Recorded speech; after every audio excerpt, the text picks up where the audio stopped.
One of the guiding principles that I focus on in my work is that each of us must think in terms of living our lives strategically. In fact, I have a podcast called the Strategic Living Podcast. We have the Strategic Living Institute. And I want to share with you today and in this series what it means to live strategically. There are actually 4 cornerstones that frame what we do and how we go about helping people to live their lives focused, whole, and productive.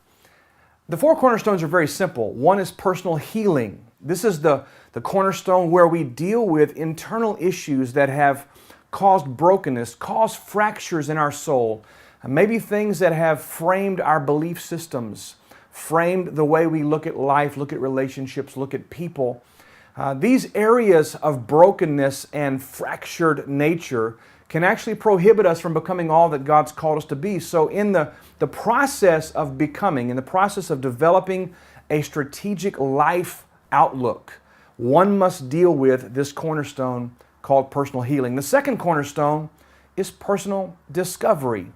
Personal discovery is where we actually take the time to discover, both naturally and supernaturally, who it is that God has created us to be. And you hear me talk about this quite often, but this process involves a number of things. I'll give you a few examples. We'll talk more about these a little bit later, but just as an example, we look at the personality of one's self. How did God wire you? There are 4 basic fundamental personality styles, and each of us possess all 4 of these styles, but there is one dominant style that tends to come forward, that tends to show itself more frequently, more dominantly. And that personality style is something that God uniquely gave you so that when you come into your place of assignment, when you come into your place of doing that which He's put you in the earth to do, you have the wiring and the personality function to do that very effectively. The second thing we look at is your gifts, your personal gifts, your talents, your skills, your abilities, those things that come naturally to you, those things that actually are something that is easy for you. You know, look, math is not super easy for me, but for some people it's just like, bam, done, no problem.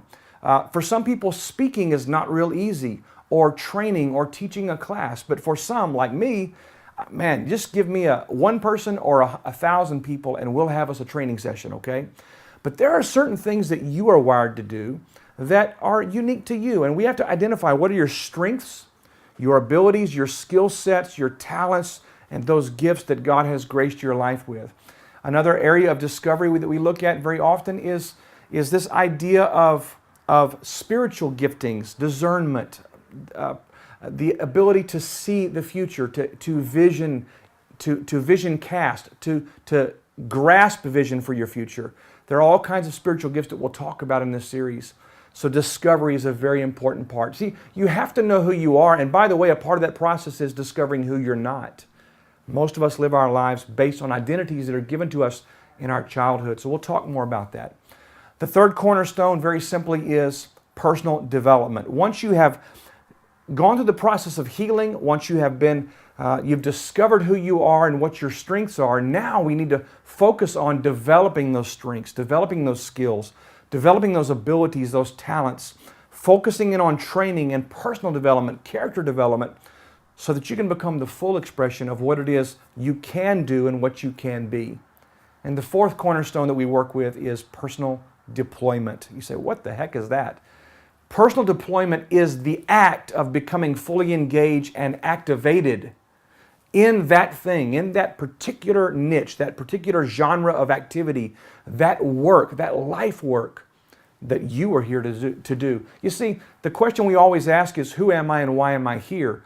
Once you've discovered these things, now we have to go do it. We have to get engaged in the process of doing that which the Father has sent us to do. We're going to talk much more about these in this series.